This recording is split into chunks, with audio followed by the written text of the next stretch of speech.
El doctor Pasos es egresado de la maestría en bioquímica de PEDESIVA y obtuvo su doctorado en 2020.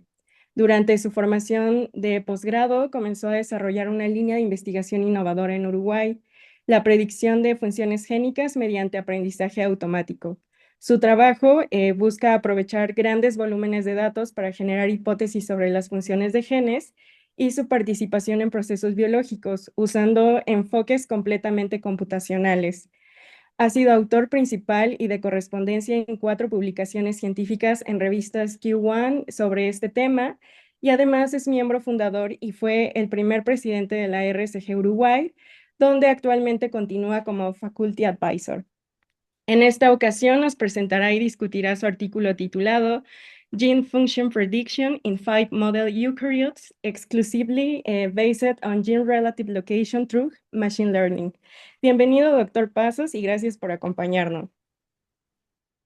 Muchas gracias, Mariana. Muchas gracias a RCG México por la invitación. Es un gusto presentar resultados míos, un trabajo mío en una actividad de RCG.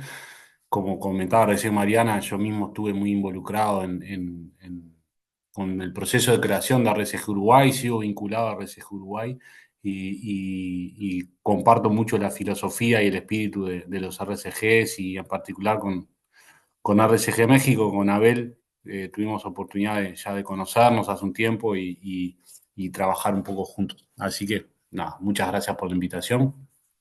Eh, un par de disclaimers o de avisos. Me pueden tratar de tú, no sé, es muy habitual, por lo menos a mí me resulta un poco extraño que me hablen de usted, doctor, me pueden tratar con mucha más horizontalidad. Bueno, yo les voy a presentar, voy a compartir la pantalla, eh, y voy a empezar a hablar, pero interrúmpanme o háganme las preguntas que necesiten hacer en cualquier momento. Son más que bienvenidas las preguntas, las interrupciones. Entonces,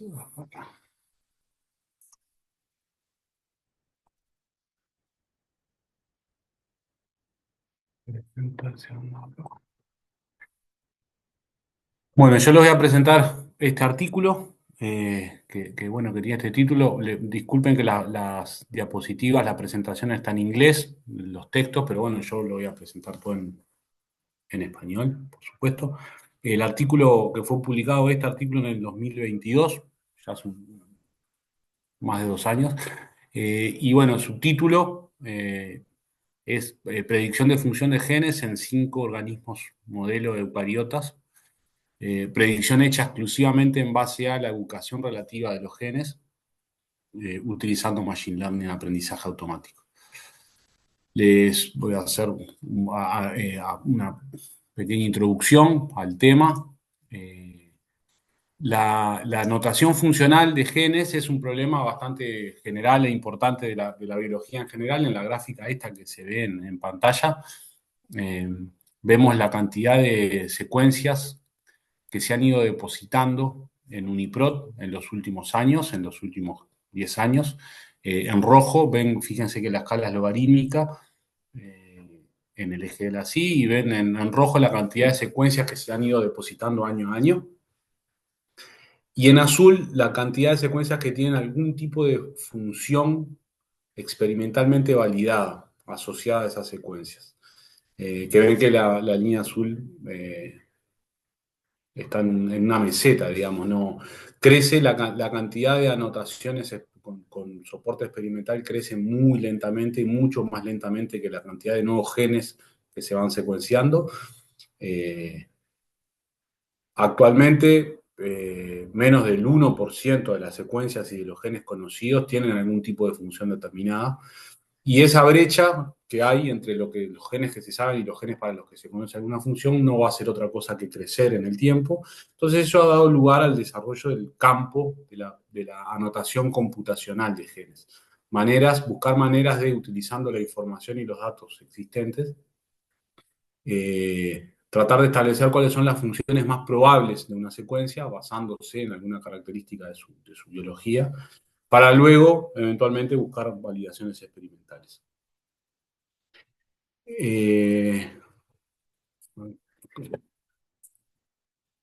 Cuando hablamos de funciones de genes, eh, cuando hablamos ¿se me escucha bien? Sí, sí, se la escucho bien. Cuando hablamos de funciones de genes, en este contexto estamos hablando sobre todo de términos Go y de Gene Ontology. No sé qué tan familiarizados puedan estar con esto. Gene Ontology es una ontología es una representación de un campo de conocimiento. Las ontologías son representaciones de todo lo que se sabe sobre algo. En este caso Gene Ontology busca representar de manera gráfica y ordenada todo lo que se sabe sobre las funciones de los genes y los productos de su expresión. Gene Ontology está conformada por tres grafos, cada uno de ellos corresponde a una ontología. Esas tres ontologías son Molecular Function, Biological Process y Cellular Component, que son tres ontologías que buscan capturar tres aspectos diferentes de la biología de un gen, de la biología de una proteína o del producto de expresión de un gen, que son el proceso biológico en el que participa esa proteína, la función molecular a través de la cual participa en ese proceso, si es una enzima, qué tipo de enzima es, etcétera, y en qué parte de la célula esa acción tiene lugar. Eh, Esas tres ontologías son un grafo, como les decía, cada grafo, que en este dibujo que vemos acá en la pantalla, cada uno de estos grafos está conformado por puntitos, por nodos, cada uno de esos nodos es un término Go, que tiene un nombre y una definición muy precisa, y esos nodos están unidos por aristas y estructurados de manera jerárquica. Son nodos jerárquicos, son árboles, son grafos dirigidos, adireccionados, más técnicamente hablando. Eh, ¿Qué quiere decir esto? Que las funciones y los componentes celulares están ordenados de manera jerárquica, con los más generales en el centro, en la raíz de cada ontología, y una serie de nodos cada vez más específicos que representan funciones o componentes celulares o funciones moleculares cada vez más específicas. Y en este contexto, entonces, si nosotros ahí en el dibujito que tenemos ahí abajo, que lo vamos a usar a lo largo de la presentación, representamos a los genes como unos cuadraditos blancos a lo largo del genoma. La tarea, el trabajo que tenemos por delante es pegarle a cada gen etiquetitas de esos términos Go, asociarle a cada gen términos Go que salen de esos grafos que están ahí arriba, que están representados con estos cuadraditos de colores. Eh, Idealmente, uno esperaría que cada gen tenga por lo menos una etiquetita asociada de cada una de las tres ontologías. La situación actual es que en realidad la mayoría de los genes no tienen ninguna etiquetita pegada y bueno, algunos tienen alguna y algunos pocos genes tienen más. El campo de la predicción de la notación computacional de genes ya lleva varias décadas, y de hecho se organizan estas figuras de la última edición de las pruebas CAFA, que son muy similares a las pruebas CASP, que son más conocidas y que son, por ejemplo, las pruebas donde hace unos años AlphaFold rompió todos los récords y con su método de predicción de estructura ganó la competencia. En esas pruebas CASP eh, son competencias donde equipos, laboratorios de distintas partes del mundo competían para ver quiénes lograban, con un set de datos de prueba, quiénes lograban las mejores predicciones estructurales.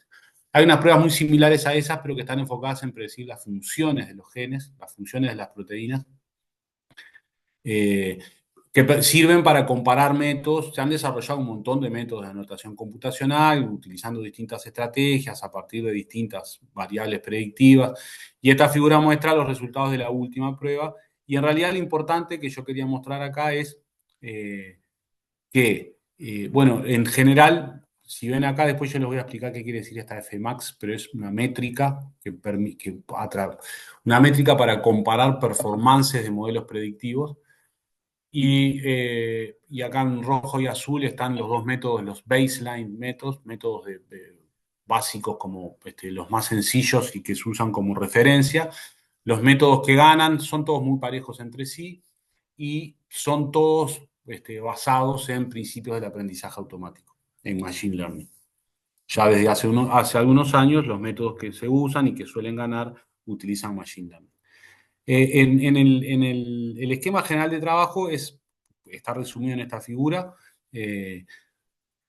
La tarea, el trabajo consiste en desarrollar modelos de aprendizaje utilizando distintos algoritmos o distintas arquitecturas que son entrenados y evaluados con genes de función conocida. Nosotros tomamos los genes que ya tienen alguna etiquetita pegada y con esos genes armamos sets de entrenamiento y evaluación y con eso con eso entrenamos y evaluamos modelos que luego los vamos a usar para hacer predicciones funcionales, aplicando esos modelos a genes de función desconocida. Y eso va a dar lugar a genes candidatos, listas de genes que muy posiblemente tengan tal o cual función y que son candidatos a la validación experimental. Típicamente hay un paso acá que es muy importante, que está de este lado, que es con qué alimentamos a esos modelos, cuáles son las variables predictivas, a partir de qué cosas queremos inferir la función de un gen. El ejemplo prototípico, el primero que se usó y el que todos tenemos como biólogos, bioquímicos, muy grabado a fuego, es la secuencia. Basándose, producto de la evolución, digamos, nosotros sabemos que la secuencia de una proteína o de un gen es muy informativa de su función y muchas veces por simple homología de secuencia se puede trasladar la función que conocemos de un gen, asignársela a otro gen porque tiene una secuencia muy, muy parecida. También se hace lo mismo con features, características estructurales, motivos estructurales. La presencia de cierto motivo estructural en una proteína es una evidencia que muchas veces es muy fuerte sobre tal o cual función. Ninguna de esas dos features bastan por sí mismas y se han ido desarrollando y encontrando y descubriendo y utilizando otras variables predictivas como los patrones de expresión, las redes de interacción, los perfiles filogenéticos, las filogenias, distintos features y se han ido ingenierizando distintas features a partir de las cuales hacer predicción de función. Esa es una de las áreas donde se trabaja fuertemente en el campo. Entonces, la motivación principal, este trabajo, el paper que yo les presento hoy, se enmarca en este tema y la motivación principal, lo más novedoso del artículo es encontrar una nueva variable predictiva a partir de la cual hacer predicción de función de genes, que en este caso es utilizar la ubicación relativa de los genes, cómo están ubicados entre sí los genes, evaluar, ese era el objetivo del trabajo, evaluar e investigar si esa información, esa manera de distribuirse de los genes, contiene información que nos permita predecir sus funciones. Ese es el objetivo general, la motivación del trabajo. En organismos procariotas, probablemente todos sepan, es conocida desde hace muchas décadas la existencia de operones. Si seguimos con esta representación de genomas como una cuenta de rosarios de genes, una sucesión de genes, los operones los podemos pensar como un grupito de genes que están involucrados en un mismo proceso biológico y que están todos uno al lado del otro en el genoma de forma contigua. En el caso de procariotas, además, esos operones se transcriben todos juntos como un policistrón y después se corta y se procesa ese RNA. Y esta manera de organizar los genes que están involucrados en una misma vía es un mecanismo de regulación de la expresión de los genes en procariotas que es muy, muy conocido y ventajoso. Permite prender y apagar a la vez y regular juntos todo un grupo de genes que tienen que funcionar juntos y que están involucrados en el mismo proceso. Ese es un hecho bien conocido, pero en eucariotas, durante buena parte del siglo XX, se asumió que la distribución de los genes era totalmente azarosa, que no había un orden en la manera en que los genes de distintas funciones estaban distribuidos a lo largo de los genomas, que es lo que busca representar esta figura. Las etiquetitas estas de colores, que son los términos Go, están desparramados por el genoma sin mayor orden. Sin embargo, esto no es así y ya hace como 20 años se empezó a acumular evidencia que muestra que no es así esta figura que está ahí arriba está sacada de un artículo que ya tiene 10 años, en humanos, donde estudiaron de manera sistemática la ubicación en los cromosomas de los genes asociados a las mismas funciones y vieron que si tomamos un grupo, acá representado en rojo, un grupo de genes que están asociados a tal pathway metabólico, esos genes no están distribuidos al azar, ni dentro de los cromosomas, ni están distribuidos al azar entre los distintos cromosomas, tienden a acumularse en algunos en particular, y ni siquiera están distribuidos al azar si consideramos con los datos nuevos que se están produciendo, a través de HiC, por ejemplo, ese tipo de técnicas, la conformación tridimensional de los cromosomas dentro del núcleo de la célula. Tienden aunque incluso cuando están en distintos cromosomas, tienden a acercarse entre sí en el núcleo los genes asociados a las mismas funciones. Entonces, es claro que los genes en eucariotas no están distribuidos al azar en términos de sus funciones, pero si esa distribución, si ahí hay algún tipo de pattern, algún tipo de patrón en la manera en que se distribuyen los genes de tal o cual función, si eso sirve para hacer predicción de funciones, eso es algo que nunca había sido evaluado y que es lo que evaluamos en este trabajo. La idea central del artículo, el aporte fundamental del artículo es esta idea del Local Enrichment Analysis, análisis de enriquecimiento local. No sé, ¿se va entendiendo bien por ahora? Porque además no veo a nadie, no escucho a nadie, no sé si se sigue, si hay alguna pregunta. Sí, todo bien por el Todo momento, bien. doctor. No sé si los Chicos, chicos no sé si tengan... tengan alguna pregunta hasta el momento.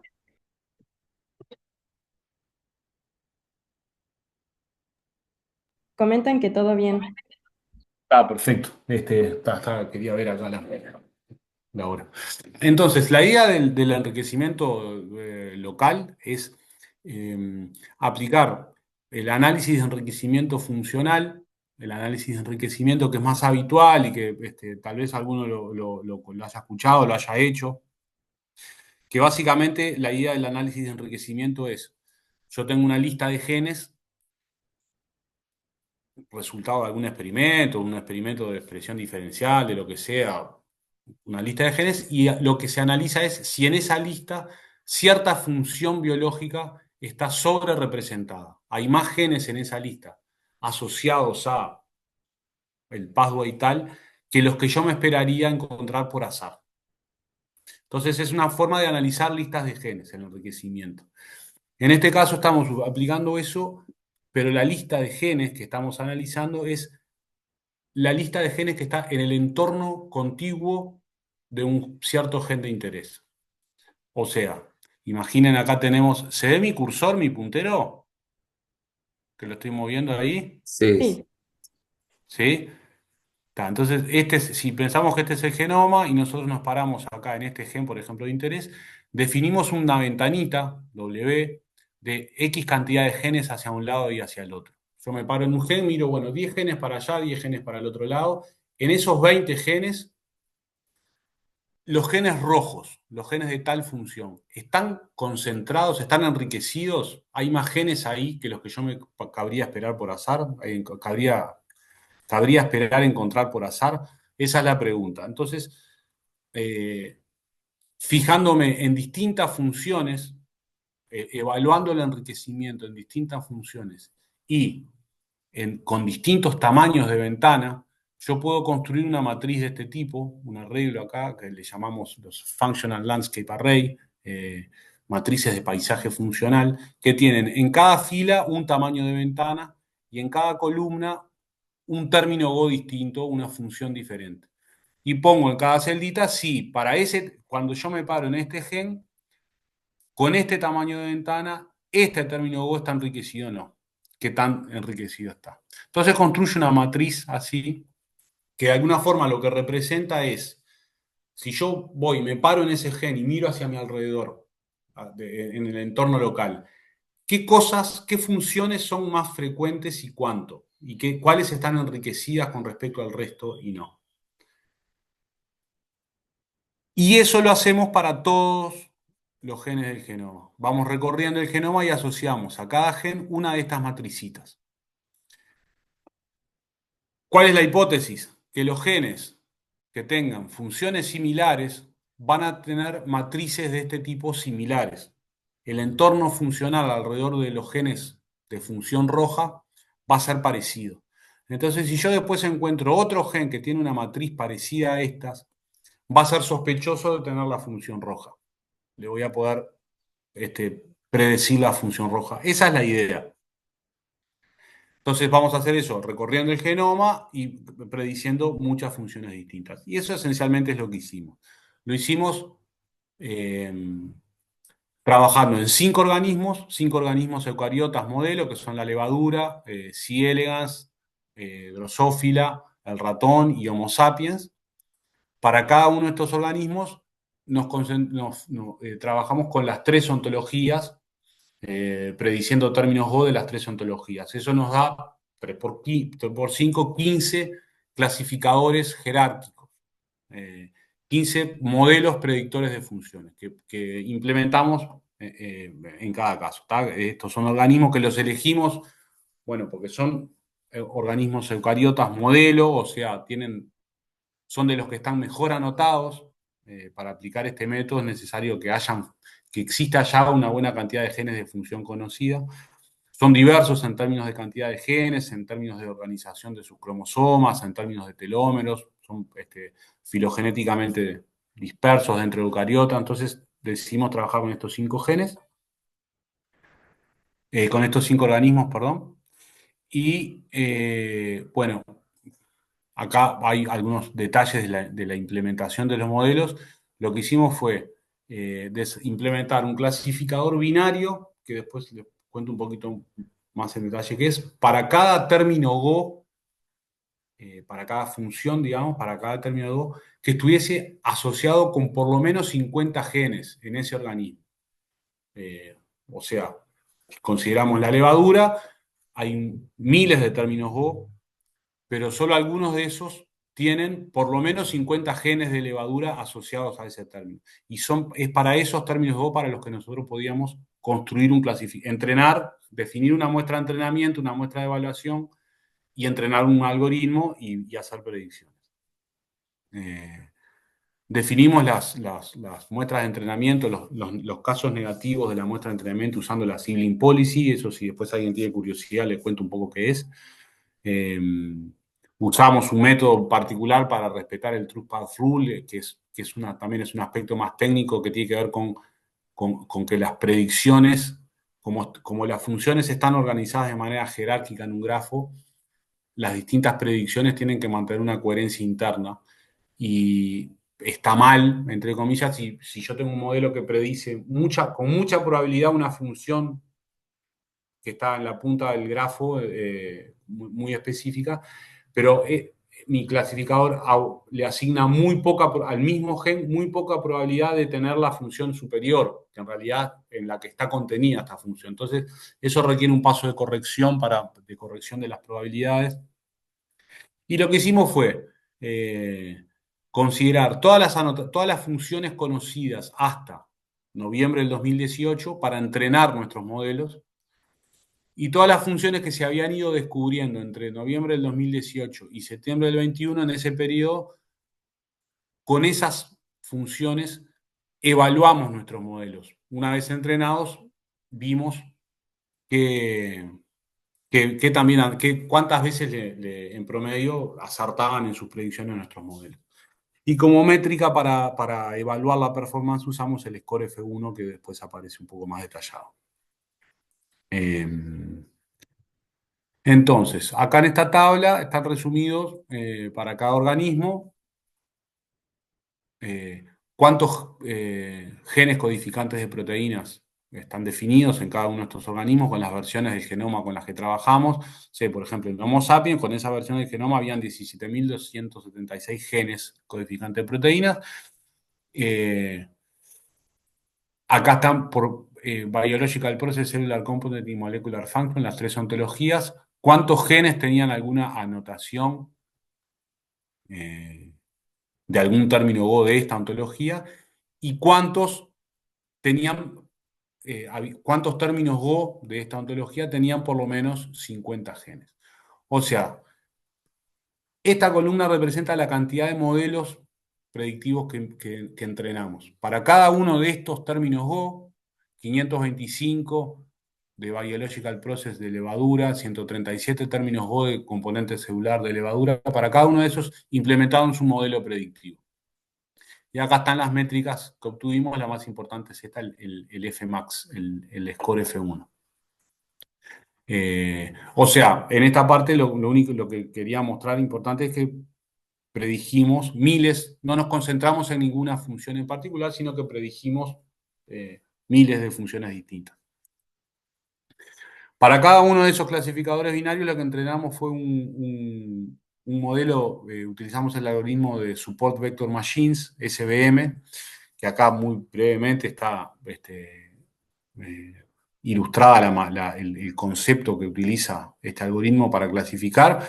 Si nosotros tenemos un conjunto de datos que no son linealmente separables, acá están representados, imagínense, datos en 2 dimensiones, puntos en un plano, que pertenecen a 2 clases, rojos y azules, pero no existe una línea que nos pueda separar y dejar de un lado o del otro a los rojos y a los azules. Entonces, lo que hace SVM, aplica el truco del kernel, multiplica por una función, un kernel multiplica estos datos, le agrega una dimensión extra a los datos, y los lleva a un espacio de dimensión superior donde, a través del kernel, eventualmente los datos pasan a ser separables por un hiperplano. Si yo lo consigo encontrar el kernel adecuado, que tenga la forma, me deforme los datos de la manera necesaria para poder dividirlos, voy a lograr entrenar un buen SVM. Esta es la idea. Hay gran cantidad de kernels, formas de kernels distintas. Es, por ejemplo, el kernel radial, que tiene un par de parámetros que controlan la altura y el ancho de la campana, que esos parámetros se aprenden durante el entrenamiento. Después se puede entrar más en detalle si tienen curiosidad de esto. Pero entrenamos para cada término Go de estos miles que vimos anteriores, para cada uno de estos miles, entrenamos un SVM. Definimos una muestra de entrenamiento, una muestra de evaluación y entrenamos y evaluamos un SVM. Para hacer eso, tuvimos que hacer un data split, separar. Esto es la técnica que se utiliza clásicamente entrenando algoritmos de aprendizaje. Nosotros tenemos los datos completos que en nuestro caso serían, por ejemplo, los 50 genes asociados al término Go rojo. Para cada uno de esos genes tenemos además sus matrices de paisaje funcional. Y sabemos si tenemos 50 genes rojos y 50 genes que sabemos que no son rojos, que son nuestros ejemplos negativos.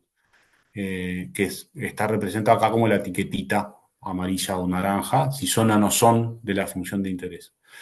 Ese dataset lo partimos en una parte para entrenar y en otra parte para evaluar. Nosotros hicimos eso dejando un 20% de los genes de nuestra muestra de entrenamiento, de un 20% del genoma, perdón, lo reservamos para evaluar los modelos y entrenamos con el otro 80% del genoma. Las métricas de performance que utilizamos, como les decía, es el F1, que es la métrica de performance que se utiliza típicamente en el campo de la predicción de función. Es el promedio armónico del precision y el recall, que están definidos acá con este esquemita, que básicamente son maneras de medir la relación, los ratios entre verdaderos, falsos, positivos y negativos. Esta es una figurita sacada de Wikipedia, donde se ilustra, bueno, verdaderos. Si yo cuento con un set de evaluación con ejemplos de los que conozco su etiqueta, su clase, sé si son o no son de tal función, yo puedo evaluar mi modelo. Aplico mi modelo, veo que me predice, construyo una matriz de confusión y cuento cuántas veces me equivoco, cuántas veces se equivocó el modelo, cuántas veces dijo que sí cuando era que no, y viceversa. Eso me permite definir verdaderos y falsos, positivos y negativos, y a partir de distintas maneras, distintas relaciones entre eso, se definen métricas clásicas como el precision, el recall, el accuracy, y el F1 que es el promedio armónico del precision y el recall. Nosotros usamos en realidad la versión jerárquica del F1 que está acá definida, que es una pequeña modificación del F1 que tiene en cuenta que en realidad nosotros estamos en un problema de clasificación multiclase y no en un problema de clasificación binaria. Nosotros estamos clasificando etiquetas que están ordenadas en un grafo jerárquico, está representado eso acá. Entonces, no todos los errores, la idea es que no todos los errores son iguales. Uno se puede equivocar mucho o poco porque puede pasar que la etiqueta que le predijo no es exactamente la correcta, pero está al ladito. Entonces, la modificación de la versión jerárquica del Precision, del Recall y del F1 tiene en cuenta eso y considera qué tanto se solapan las etiquetas reales con las etiquetas predichas. Y no es todo nada, sino, bueno, mide un poco eso. Esa es la versión jerárquica del F1. Entonces, acá ahora sí finalmente les estoy mostrando resultados. Acá en esta figura hay un montón de información contenida. Tenemos en cada columna un organismo distinto. En cada fila una ontología distinta. Entonces, acá arriba, por ejemplo, tenemos Biological Process y acá en la esquina superior, en este color lila, violeta, rosado, Homo sapiens, en Biological Process. Tenemos, en el eje de las X está representado el umbral de clasificación de los modelos. A partir de qué probabilidad asignada yo considero como válida la predicción. Ese umbral es una probabilidad, va de entre 0 y 1. A medida que yo me voy desplazando por el eje X y me acerco al 1, voy siendo cada vez más exigente y me voy quedando solamente con las predicciones de las cuales el modelo está cada vez más seguro. En el eje de la Y está el F1 score, que es qué tan bien le está acertando, qué tanto le pega y acierta a nuestros modelos. Entonces, como ven, en todos los casos, a medida que yo me acerco al 1, voy desde 0,1 a 0,9, hay algún umbral óptimo, hay un umbral donde mis modelos, que están representados con la línea completa, alcanzan su máximo F1. Las líneas punteadas, en cada caso, lo que representan es una comparación contra el azar. No es contra el azar, es el modelo que es naive Bayes, es técnicamente, es un modelo que se utiliza habitualmente como línea de base, que básicamente lo que asume es si en el genoma hay un 5% de genes asociados a la función roja, entonces cuando yo tengo un nuevo gen y le quiero predecir la función, le voy a asignar la función roja con un 5% de probabilidad. Tomo esa probabilidad que yo encuentro, la probabilidad muestreal, la que yo encuentro en lo que conozco, la tomo como la probabilidad para asignarle al nuevo modelo, al nuevo gen, esa función. Es como un modelo muy osco, que se utiliza como base.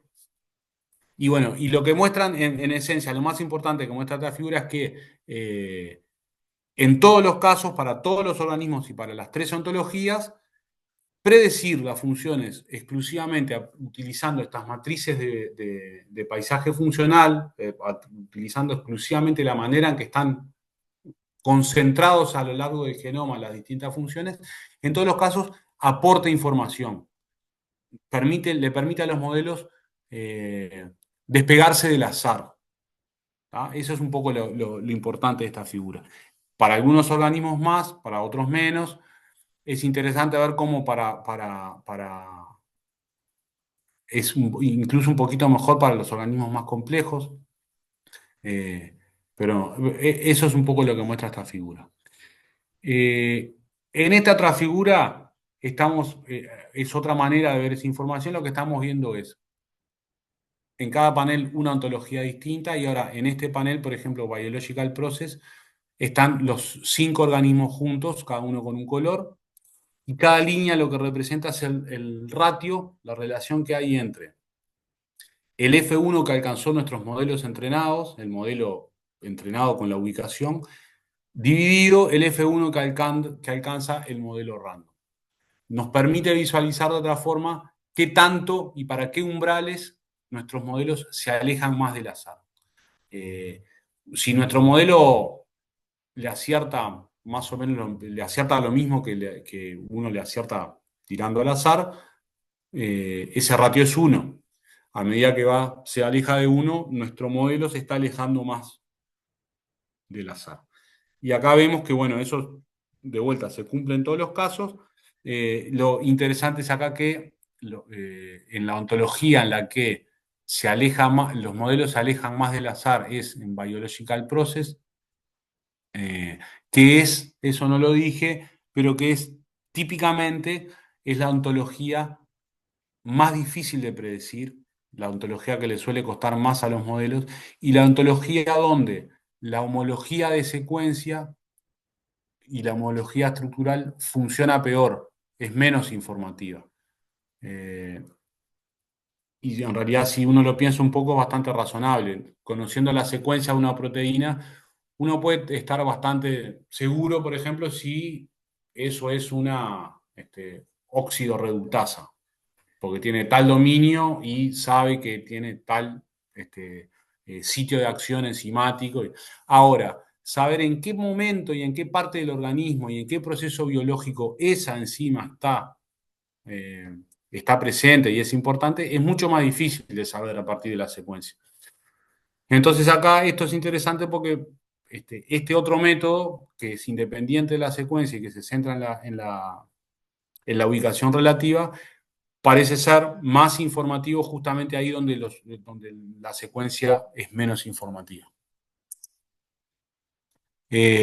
Acá tenemos otra manera de ver un poco esto, pero desglosada al revés, centrándonos ahora en cada organismo para los distintos organismos, qué ontologías son mejores predichas por nuestros modelos.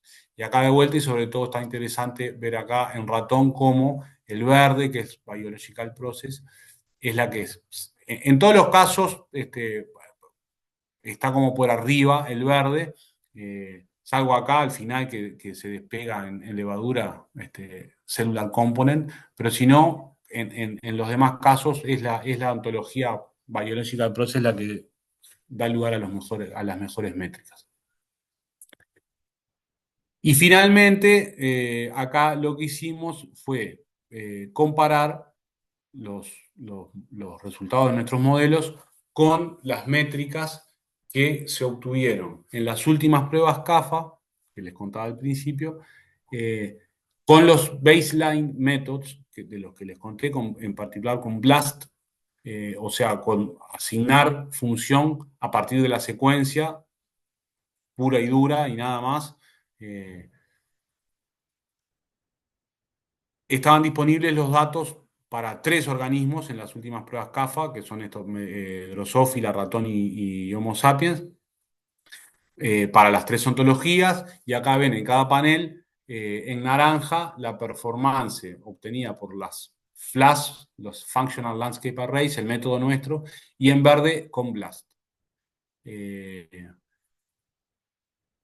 Como ven, en algunos casos nuestros modelos incluso tienen una mejor performance que BLAST. No sé, como acá, en el caso de la mosca, en Biological Process, en Cellular Component, nosotros andamos un poquito mejor que BLAST. En el caso del ratón, solamente para Biological Process. En el caso de Homo sapiens, para Biological Process y Cellular Component. Más allá de estas pequeñas diferencias, lo importante es que son performances que están en el mismo orden de magnitud. Y fíjense lo que esto significa, ¿no? Porque acá nosotros no estábamos buscando desarrollar el mejor método que les ganara a todos, ni mucho menos. Estábamos intentando identificar una nueva fuente de información, demostrar de alguna forma que la manera en que los genes y sus funciones están distribuidas en el genoma no solo no es azaroso, sino que nos permite asignarle y predecir funciones a otros genes. Y lo que esta figura nos muestra es que eso es posible y que la información que está contenida ahí es del mismo orden, tiene el mismo poder predictivo que la secuencia. Es casi es igual de informativo, es del mismo orden en cantidad de información, los patrones de distribución de los genes que la secuencia de los genes. Ese es creo que es el hallazgo más importante del trabajo. Y bueno, y finalmente esta otra figura lo que refuerza de alguna manera esto, lo que muestra es para cada ontología, en cada panel y para cada organismo en un color diferente, la profundidad en el grafo de las predicciones que obtuvimos. La profundidad en el grafo, si se acuerdan, Gene Ontology es un grafo, y cuanto más profundo es el término Go, más específico es.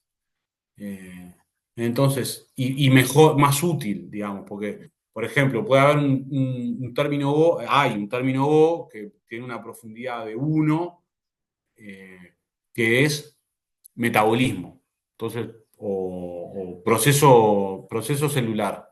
Términos muy vagos, generales, que después se van subdividiendo y se vuelven específicos, pero entonces predecir de un gen, decir que un gen está involucrado en el metabolismo, es como poco informativo. Cuanto más específicas y profundas las predicciones, mejor. Esta figura muestra un poco eso, que la predicción de la profundidad de las predicciones que obtuvimos y también de alguna forma que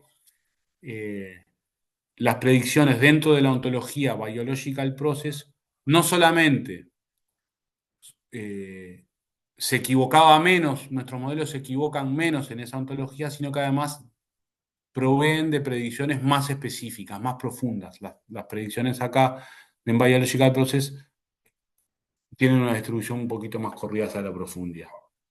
Eso es lo que muestra esta figura. Entonces, como conclusiones generales, digamos, conclusiones más principales es que la ubicación relativa de los genes puede ser incluso más informativa que la secuencia para inferir funciones de genes, sobre todo cuando se están prediciendo funciones de la ontología Biological Process. Que los genomas eucariotas tienen niveles de organización que se creía que eran exclusivos de los organismos procariotas y de sus operones característicos. Hay niveles, claramente niveles de organización física y de distribución bastante complejos en genomas eucariotas.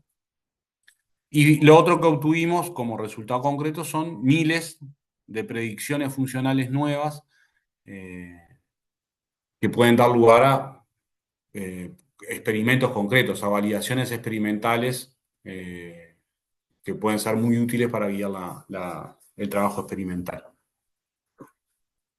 Este es el equipo de gente que trabajó en este artículo. Bueno, este soy yo, un poco más joven. Y Diego y Pablo. Diego en ese momento cuando sucedió esto, yo estaba terminando, fue como el tramo final de mi doctorado. Diego es matemático y estaba haciendo su maestría en ingeniería matemática y comparte ser el primer autor de este artículo conmigo. Yo además soy el corresponding, pero él era estudiante mío de maestría, o le orientaba en su maestría. Pablo Soto, programador, y ellos tres, Patricio, Gustavo y Rafael Patricio Yankelevich, que es del IBIOBA de Argentina, del Max Planck de Argentina. Gustavo Greberov, que él es matemático cordobés, pero que trabaja en la Facultad de Ingeniería de la Universidad de la República del Uruguay. Y Rafael Cantera, que es biólogo, que era mi jefe en el Departamento de Biología del Neurodesarrollo del Instituto de Investigaciones Biológicas Clemente Estable. Ellos tres eran mis orientadores de doctorado. Y bueno, somos los artículos y acá hay agradecimiento a algunos agencias financiadoras, etc. Y bueno, la dejo por ahí. preguntas, Sí, muchas gracias, comentarios. Flavio. No sé si alguno tenga alguna duda. Pues, oh, chicos, anímense a preguntar algo. O si tienen pena, pues también está el chat. No hay preguntas incorrectas, solo hay respuestas incorrectas. No, anímense a preguntar cualquier. No, o sea, uno nunca sabe en estas circunstancias si encontrar el equilibrio ahí entre no ser ni muy superficial, ni muy específico y que nadie entienda nada, o capaz que dije cosas que ya eran súper conocidas, o capaz que hablé en chino y nadie. Sí, sí. Bueno, Pregunten lo pues que igual sea. yo puedo iniciar preguntando, ya para que después se animen. Em, si, más que nada, si tuvo alguna limitación al usar solo las ubicaciones relativas y si podría este modelo verse afectado, por ejemplo, con regiones poco anotadas o errores del ensamble genómico, ¿no? Por ejemplo. Sí, claro, sí, no, está perfecto. Limitaciones, bueno, sí, tiene muchas limitaciones. Lo que está bueno, digamos, es que partimos siendo plenamente conscientes de las limitaciones y del alcance de lo que queríamos. Por eso yo decía al final, está claro que si uno está interesado en construir un gran modelo predictor de funciones, tiene que aprovechar toda la información que sabe que le va a servir. La secuencia, por supuesto, la estructura, patrones, y ahí es donde que está muy en boga ahora la implementación de modelos multiómicos y utilizar toda la información que vos tengas, porque ya sabemos que sirve. En este caso nosotros no queríamos eso, simplemente estábamos enfocados en verificar que esta manera, esta información contenida en el orden relativo de los genes entre sí, que ahí también hay información y que eso, cuando se hacen grandes modelos, se debería incluir esto también, porque hay información ahí que no te la aportan otras variables predictivas. Entonces, una limitación podría ser esa, sí, sí, en realidad si vos querés buenas predicciones, a esto agregarle la secuencia, agregarle la estructura, como variables predictivas. Y de la mano va, tu segunda pregunta va un poco de la mano. Este método solamente tiene sentido o se puede aplicar en un organismo que ya está parcialmente anotado, que vos ya conocés algunas funciones y sabés dónde están, y de hecho cuanto más conozcas, mejor. Entonces, por eso lo usamos en organismos modelo, en los que están mejor anotados, donde tiene sentido decir, bueno, voy a detectar patrones de distribución de los genes de función conocida, porque ya hay unos cuantos de función conocida. Si vos te enfrentás a una región, por ejemplo, muy grande, donde no hay ningún gen anotado, ahí tus matrices van a estar vacías, no te van a salir para nada y no vas a poder predecir nada.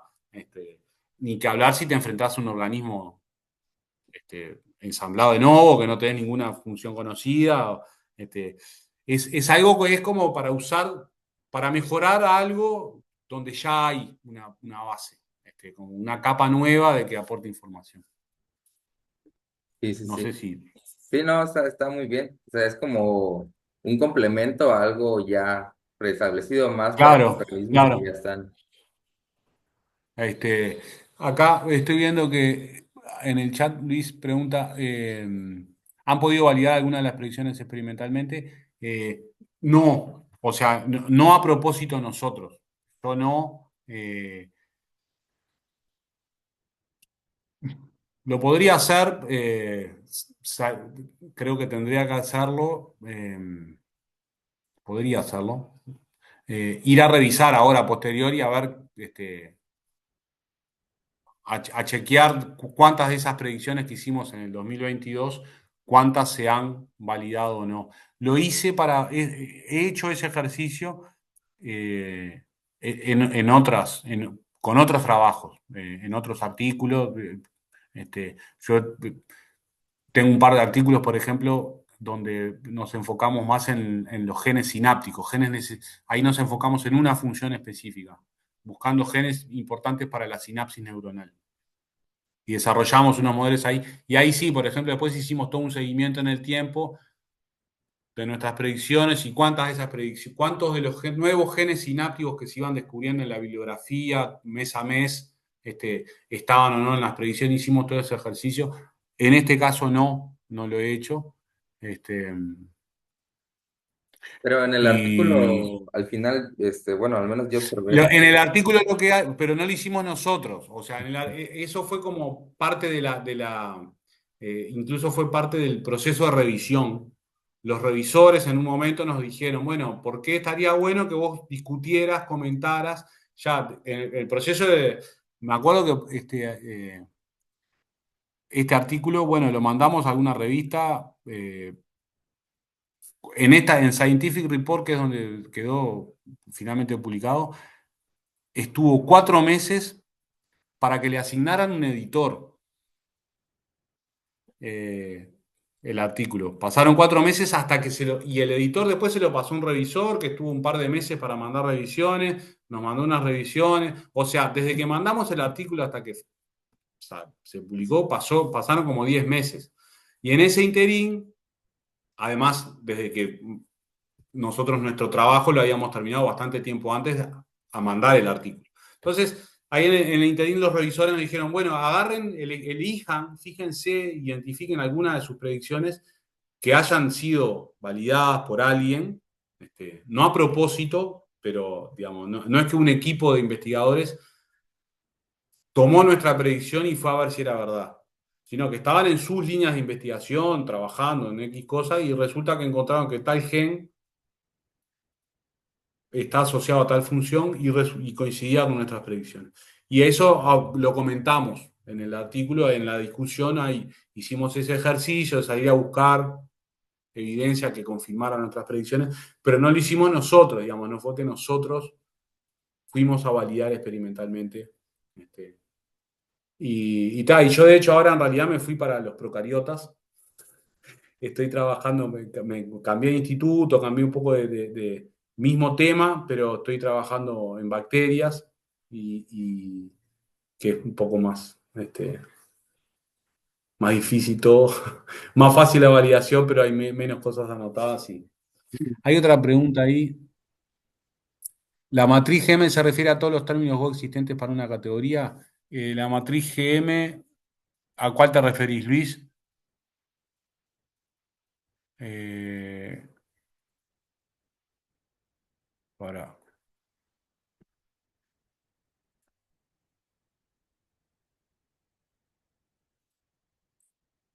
Dice que a la... Eh, a ver. Está. Sí. No, no son todos los términos Go. O sea, en teoría, sí. En teoría todos los, podría ser todos los términos que vos quieras. Y todas las ventanas, cuando vos construís eso lo definís vos. La idea es que vos tenés una ventana móvil de tamaño que te permite como hacer zoom in y zoom out y ver en un tamaño variable las concentraciones de las cosas. Y los términos Go en los que te fijas, en teoría podrían ser todos. Nosotros, ahí la limitación que hay es una limitación computacional, de poder de cómputo. Puede ser muy pesado calcular para todos los miles de términos Go.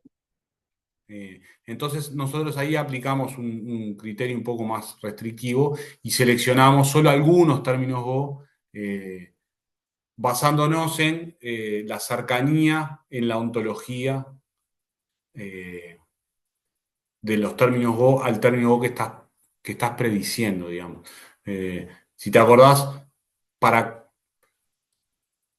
nosotros empezamos seleccionando, solamente consideramos los términos Go para los cuales hubiese al menos 50 genes anotados, porque con eso era con los que podíamos armar una muestra de entrenamiento.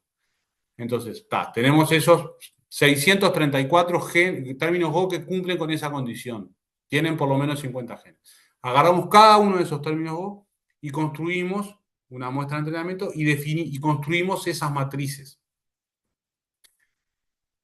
para una serie de ventanas y para términos Go, para ese término Go que estamos prediciendo, y para los términos Go cercanos a ese término Go en la ontología. Entonces, terminamos con unas matrices que son bastante más chicas, eh, pero manejables, digamos, con los recursos disponibles que teníamos en ese momento. En realidad, si tenés más poder de cómputo y podés construir matrices más grandes, vas a tener más información y es de esperar que los modelos funcionen incluso un poco mejor. No sé si te respondí. Ta. Eh, Doctor, muy interesante su trabajo y bueno, esto da el paso para entender el porqué de varias enfermedades, ¿no? Debido a que puede dar ser un parteaguas para entender el porqué de muchas enfermedades, ya que son multifactoriales. ¿Cree que en un futuro esto se logre? ¡Fua! ¡Qué pregunta difícil! Este, sí, o sea, sería esperar que sí. De hecho, mirá, ya a ver si lo tengo por acá abierto. Esto me hizo acordar a un trabajo bastante reciente donde, no, pero eso no es a otro lado, donde encuentran en procariotas, perdón, eh, encuentran una cosa parecida, a ver si se los puedo compartir acá. Esperen que lo tengo en otra ventana.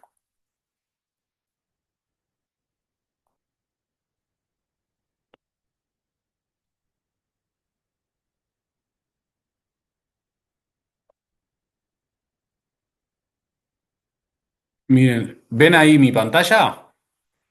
Sí, sí la vemos. Este artículo que les muestro ahí es un artículo que salió en Science hace 2 semanas. Eh, Qué notable, es un artículo súper cortito que tiene, fíjense, tienen unas pocas grafiquitas, es totalmente computacional, analizando datos públicos existentes, no hay ninguna generación de datos, agarran un montón de genomas eh, y se fijan dónde están ubicados los genes de función conocida en esos genomas de bacterias, trabajan con bacterias, y lo que encuentran es esto, que, que básicamente lo que dice es que las distintas familias de genes suelen ubicarse en cierto lugar específico de los cromosomas bacterianos, en cierta posición relativa, tomando como puntos de referencia el inicio y el fin de la replicación. Vieron que los genomas bacterianos se duplica, cuando se duplica el genoma queda definido un sitio de inicio y un sitio de fin. Si tomamos esos puntos como puntos de referencia, eh, lo que ellos encuentran analizando muchos genomas es que las distintas familias funcionales de genes suelen estar en cierta posición particular de los genomas, que es algo que esencialmente es lo mismo que encontramos nosotros en organismos eucariotas. Eh, los organismos procariotas están en la base de un montón de enfermedades y es mucho más, suele ser más directo.